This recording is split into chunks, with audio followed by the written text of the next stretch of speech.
អ្នកគ្រូសន្យាថាដាក់ promotion laser gold toning មួយថែមមួយនៅខែ4ឥឡូវមានមែនអត់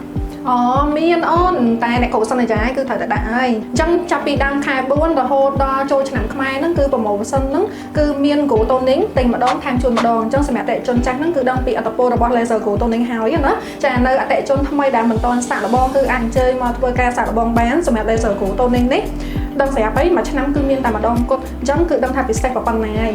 ជួយផ្ដោតទៅលើបញ្ហាមុខមុនទាំងបញ្ហាស្នាមក្រោយពីការកើតមុនស្នាមខ្មៅដែលបន្សល់ពីការញិចមុនអីហ្នឹងគឺជួយបាត់បានស្អាតខ្លាំងមែនទែនហើយសម្រាប់អត្ថប្រយោជន៍ពី laser gold toning នេះគឺ